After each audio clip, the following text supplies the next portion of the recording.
For Sunday, May 3rd, you found the Georgia Gang. And topping our agenda today, Judge Jerry Baxter resentences Atlanta educators. A DeKalb commissioner has a rough night in a bar, and could Volvo be coming to Georgia?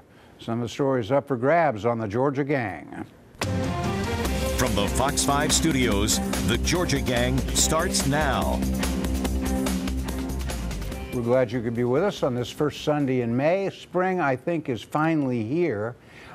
It seems that way anyway. We've had a record amount of rainfall in April. I was astonished at the numbers from David Chandler here on Fox 5, but maybe we're out of it a little bit.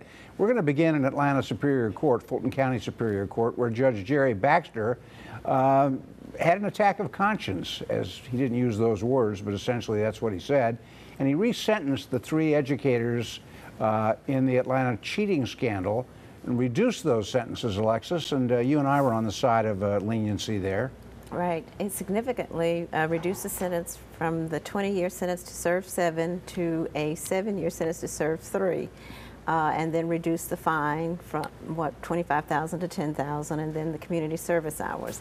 So but I'm still saying that the whole thing is just so regrettable and so unfortunate that it happened, and I just still don't get the RICO case. I mean, that was what they were sentenced for, the racketeering charge, and as an organized crime ring, and I just don't, I'll never be convinced that that was true.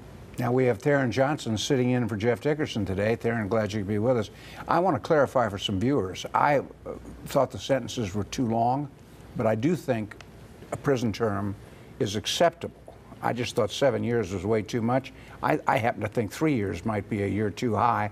Theron, what do you think? You haven't weighed in on this. Well, I think that what Judge Baxter said is that he went home and he said that he realized that there was something wrong in his sentence. And I think he's to be commended for that. I mean, to be a judge who's on the ballot, who's elected by the people of Fulton County, to come back and say that I just didn't feel good about this decision.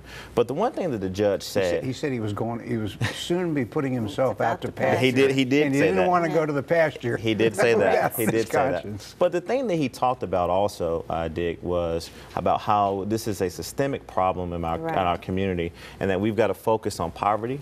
We've got to focus on getting more jobs for these poor people, low-income people. And also to say that these folks, he hopes that they go ahead and start serving their community through their community service hours. And then hopefully one day they'll go back and be productive citizens in this city. They could be test coordinators. Phil? You know, you can be the poorest person in the world, but you can still have morals and ethics. Let's point this out. And the real prisoner, the people that are getting quote-unquote jail time, are the kids that were betrayed. I'm disappointed with Judge Baxter.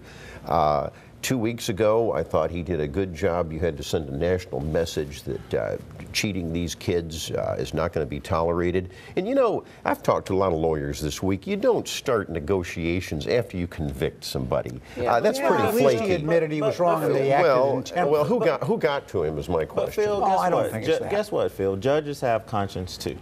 And even though they are there to basically... My point is that that's not the time to do it. I don't disagree with that statement, but that is not the time to do it. But Judge Baxter... You just start negotiating with defendants after you convict them? There was no negotiation. I think that was a misnomer. There was a recommendation from the DA about what they should get, and he didn't take it initially, and then when he thought about it, he decided to take that recommendation. Well, remember, there's two sides of the coin, too, Alexis, because the defendants didn't take the recommendations before. Right. And so that was their problem. And they still maintain that they're innocent. And these were administrative officials. They weren't classroom teachers. So it is possible that they did not tell people to cheat. A jury found them guilty. Yes, they did, but they still maintain they're innocent. They're planning to appeal. But one thing, Phil, I want to go back to, we oftentimes want to refer to the kids. And what the judge said yesterday was he talked about low-income communities, when he talked about basically trying to uplift this community and look at different alternative ways on how we can educate our kids, he was talking exactly about the kids. Listen, well, that's fine. That's fine. That has nothing to do with it. But let's not misconstrue what we're talking about today. I mean, Dick and Alexis definitely asked for leniency, and I know Alexis has said that she thought that the racketeering charges were too much.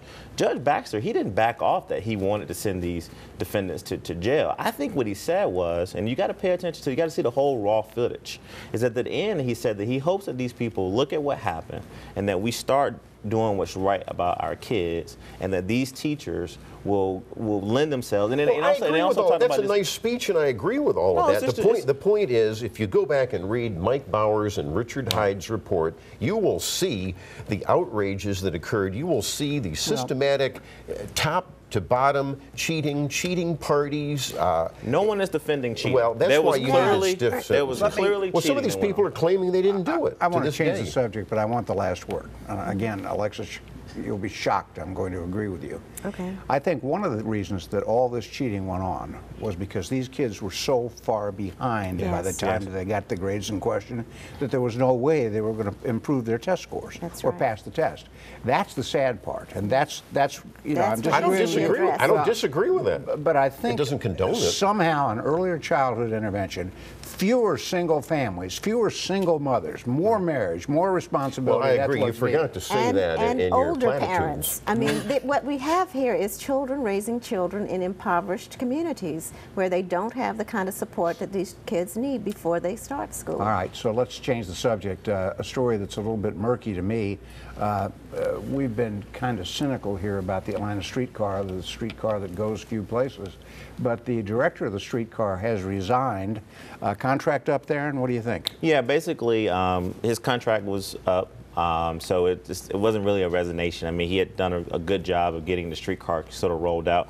But a couple facts I want to point out about the Atlanta streetcar. Number one, it's 800,000 plus in the black right now. So the 300,000, I think, shortfall that's been reported doesn't necessarily hurt the overall budget. The other thing I want to report also is that it's over 200,000 ridership right now, and then that whole, if you guys haven't done it, I encourage everyone to definitely ride on the streetcar. But that whole little loop that goes through a significant part of downtown is 5 minutes away for about $800 million in construction. Well, it's free till the end of the year, and I just wonder if... Do you know why it's free, though? Yes. The knuckleheads who were constructing how to do the fair, you had to go through 10 different steps to pay. You just can't do that. Now look, Phil. See, look, the streetcars rolled out. You guys, Do you deny that? You guys, Do you deny you that? guys beat MARTA up. You You beat don't the wanna- DOT. You beat the mayor up for months, and so it's working. It's free. How can people are actually You don't using want to it. address what I just said. But Theron, there's a hole in your argument. With all due respect, it can't be 800. Did you say 800,000? It's 800K in the black. In the black. Yeah. Well, how can that be if they're not charging a fare? There's no revenue. No. What was reported and what they were talking about once you find the stories that they were saying that there's been these tremendous amount in cost. And what Okay. I was saying is Over. that they're actually over, but I'm saying they've met the budget.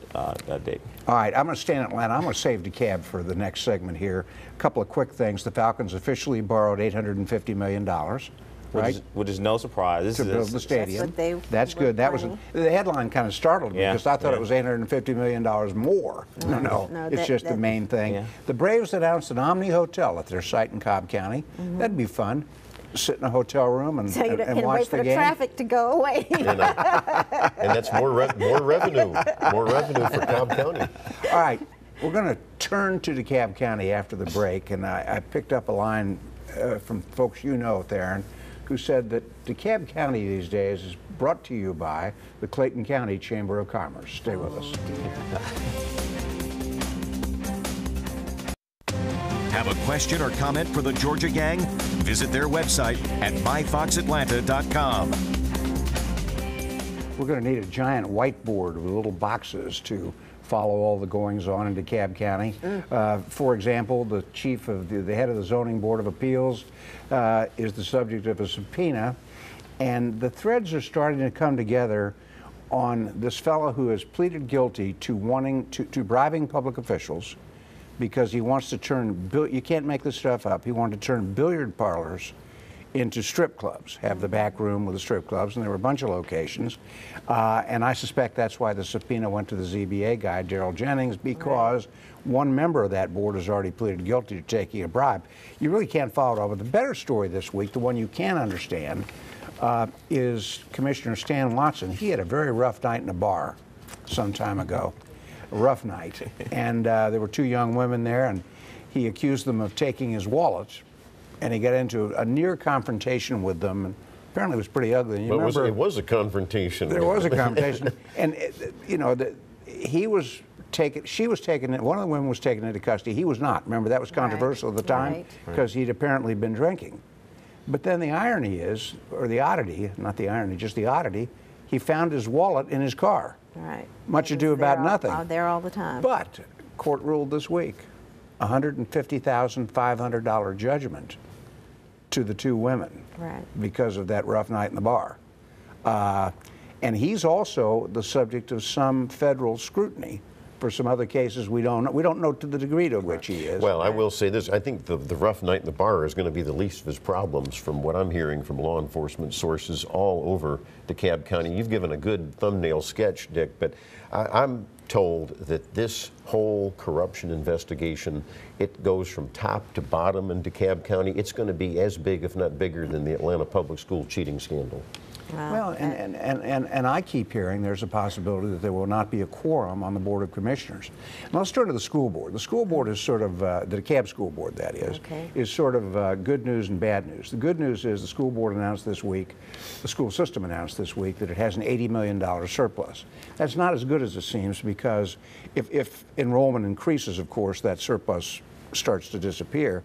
But the search for a new school superintendent is actually turning sideways a little bit. The Crier reported this week that the company that was hired to do the school search is under federal investigation in Chicago, and it's a big case for basically kickbacks, and it's not good. I don't know that that affects the search in DeKalb County, but I have a concern that they may turn to an internal candidate, and wouldn't that be going backwards if the school board did that? Well, after a national search? If they announce a national search, you would think they would get national applicants and do. They did have a lot of them, and I hear some real good ones. So I don't know what they're going to do, but the other thing is that Michael Thurmond has done such a good job. You know, turning inward that way would not be such a bad thing. You know, I agree with Alexis, and I think regular viewers of the gang will know over the years I've been a big Michael Thurmond fan. Is he perfect? No. But I've liked his policies. I think he's turned things around. He stabilized it. He stabilized it. And you know, he is a Democrat, but a Democrat who reaches out to everybody, and he keeps the lines of communication open. And I like that about any public official. Theron, my concern here is that if you go with an internal candidate who's not named Michael Thurmond, the danger is you return to the friends and family system that got DeKalb in trouble with the accrediting agencies in the first place. Well, I think we got to just kind of, you know, take a deep breath and sort of really wait and let this search firm and this committee, because one of the things we got to highlight, Dick, is that they actually have very high community involvement. I mean, there was a committee that was created. So I think the committee has got to weigh in on this whole search process. But I don't want to, you know, overlook $80 million surplus. I mean, that is a big deal. Well, they had a $12 million deficit just a few years ago when Thurmond came in. I don't want to shy away from that. I mean, to turn them around from $12 million deficit to now $80 million surplus is good. But look, a lot of people want Michael Thurmond to stay. I personally think that he has done a good job, and that if he wants to stay, he should. But I think he's also looking at other things that he can do. He's not a candidate. Well, that's the problem. He's not before the search committee. Well, the other thing, too, I think there are people who want to see an educator in the position, because that's the chief education official for the school system, is the superintendent. And so Michael Thurmond does not have that in his history, in his background. All right, let's turn to state news. A fun story to follow, really, is this fight between South Carolina and Georgia over obtaining a Volvo plant. I learned this week, for example, that the state is talking about Georgia, that is talking about a site in South Georgia in the town of Ellabelle. Did you know there was an Ellabelle? I did not. Ellabelle had escaped my notice. That was a new one on me. Right? But it would be good to have a Volvo plant in Ellabelle, wherever it is, as long as the state limits, right? That's exactly right. What do you hear about these secret visits and all? You know, I don't know a thing about it. I don't know. What? Still, You don't know? I don't know a thing. Nikki Haley? It's my God. So there's no secret. No, but well, you usually know. Phil, when you're on the Georgia gang, you're supposed to pretend that you know. No, but we know Governor Haley of South Carolina, Governor Deal and others have been up to New Jersey. That's right. And this must drive Chris Christie crazy. Mercedes. Well, I still have, from my days at the Augusta Chronicle, I still have some contacts over in Columbia, and You talk about driving somebody crazy. Governor Haley is hustling. Let's say that. Yeah, it's an interesting thing. It'd be a great thing for Georgia if we. But I'm rooting if we for were to Georgia. get that. Just for the record. Well, I just want to check now. All right, and then this week, Governor Deal, big public thing where he signed a bill that offers insurance for autism. Affects an awful lot of children. That's probably a good thing. You know, he's going to be signing bills right up. I think Transportation's through, tomorrow. Transportation is Monday, and I think we've got through May 12th. He'll be signing a lot of bills. Yeah. And there was a dust-up between the governor and a newspaper publisher that boiled over at the press club this week. Dink Neesmith, who publishes a bunch of newspapers around the state, was critical of the governor for interfering with the Board of Regents' duties. Well, that's right. And the governor spoke back pretty sharply. He did, and I don't blame the governor. I thought it was a cheap shot by Dink Neesmith. He was on the Regents. The governor, Governor Deal, did him a favor. His term was up on the Regents, but he was going to be chairman. The governor said, go ahead and be chairman, but it was known that he was not going to be reappointed. Well, you know, all of a sudden, Neesmith, out of the clear blue sky, says, I didn't like Chancellor Hank Huckabee being named. I didn't like Jerry Moorhead being named head of UGA. Well, the governor said, well, you know, why don't you be man enough and say that at the time? He accused the governor of meddling, but you know, come on, the governor was asked to weigh in, and he did. Well, let's also talk about what the article said too. Now, it kind of, and I know my good friend Brian Robinson is going to push back on this, but it also talked about the governor's aggressive sort of posture towards the media, and I think he also mentioned that. Well, that was Dink Neesmith saying. Right, yeah, but I'm saying, you know, and so I think he kind of accused the governor of sort of really pushing back hard in the press as well. So there wasn't a lot of talk about that. Right, and it was a press club meeting where he spoke. Yeah, I understand that we have some other elected officials that go and do that in front of the press some club of the press are that still have different names for them. getting a little sting from the governor's comments at UGA that they've got their own press workaround. Exactly. And they can take their message directly to the people. Yeah. And But there are it's things true. called Twitter and It is Facebook. true. I know, but it still bothers me a great deal. Well, I tell you what, and you know, the governor also at that same Atlanta Press Club meeting dressed down William Perry of Common Cause and said, you're just telling a bunch of falsehoods. Score one. Yeah. Well, Phil was on it for the governor. That this is the most complimentary you've been on the governor in a long That's time. right. Well, I think he was right. I call him as I see him. All right, we got to get out. When we come back, we'll turn to politics and sort of a grab bag of those sorts of things. Stay with us.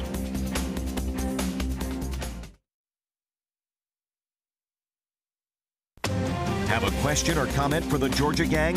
Visit their website at myfoxatlanta.com.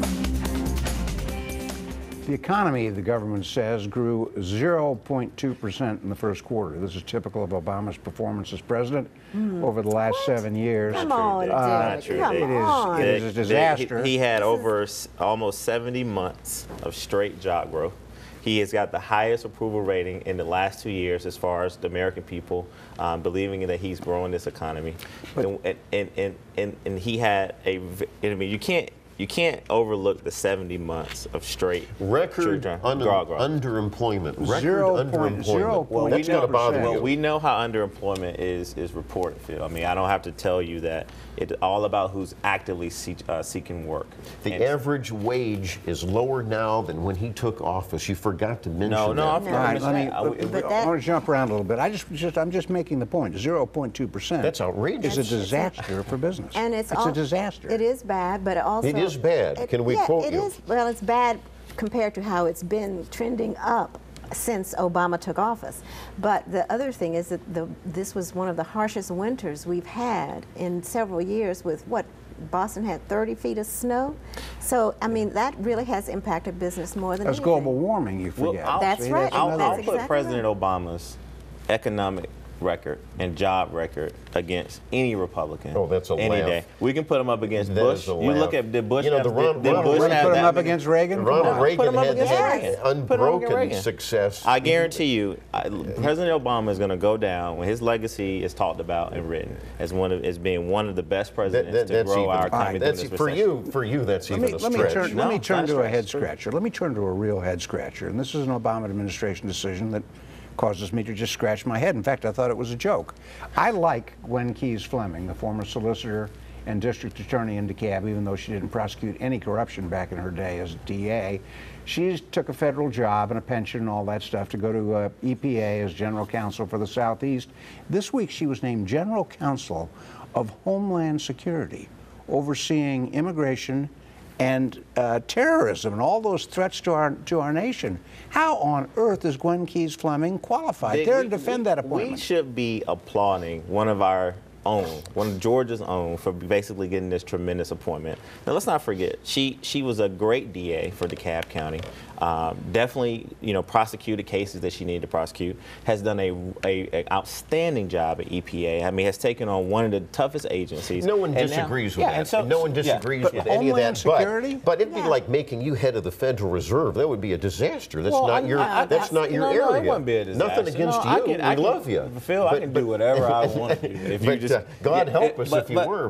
No, she's in the wrong slot. Talk about 0.2%. No, I'll make sure. She's in the wrong slot. No, listen. And I like Gwen, and I agree with all of you. She was an excellent DA, I thought. We don't know that. Well, she did. You know what I liked? She did go after the gangs in DeKalb County, and she started that program that other counties started. So I always liked she never laid a glove on Vernon Jones and his machine. She was an exemplar. No, you're we right. should definitely commend Gwen on this appointment. But she has no experience in immigration law. Let me turn to the Senate. It's way premature to do this, but Theron was quoted this week in an interesting story, so I want to bring it in. It was about whether the Democrats could find a contender against Johnny Isakson. And one of the great quotes I've seen in years was not from Theron. He was a good quote, but it was from Roy Barnes. Right. And Roy Barnes said, "If all Republicans were like Johnny Isakson, I would be a Republican." That was just one of those memorable quotes there. Right. Well, there are some people that definitely take issue with that quote. But, Roy Barnes, listen, he was a great Democratic governor. So you think Roy's wrong? No, I'm not saying that. I think Roy is entitled to his opinion. I think right.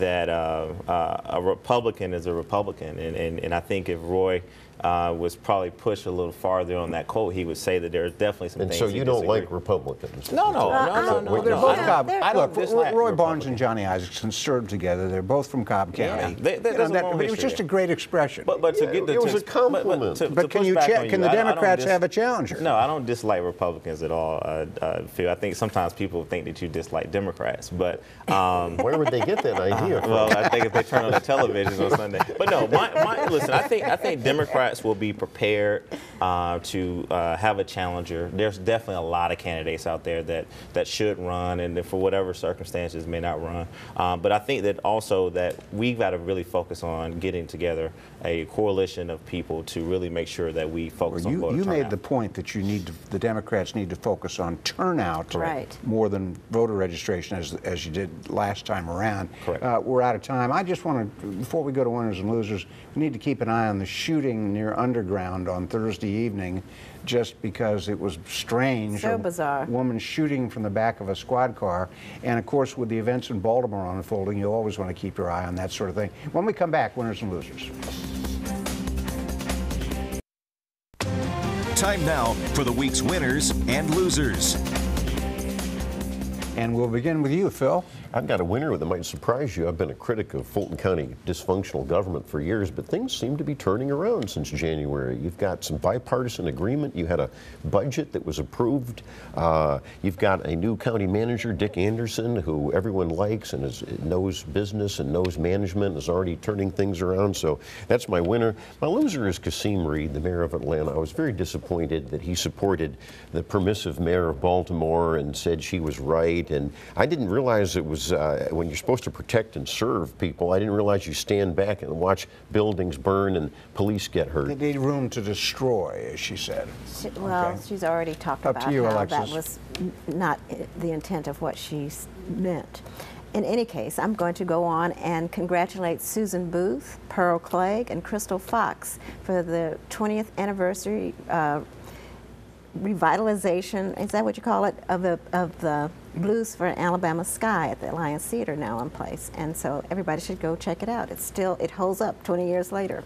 And then I want to salute Car Chief Sims Alvarado. Can you see this? She had the first annual Herndon Scholars in the Honors College at Georgia State University.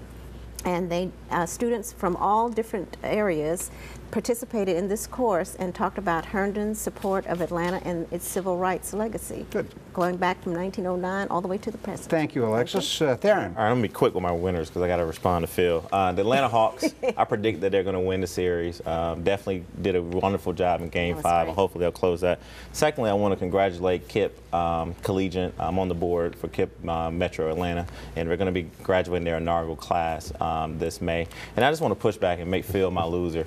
Look, Phil, that was just inappropriate. Look, what Mayor Reed said was that other mayors do not go into other cities and meddle in the business. I think Stephanie Rawlins Blake is doing the best that she can to deal with this tragic events that are happening in Baltimore. So I definitely think that that was a loser statement. Right, we got to get out. How about Kennesaw State?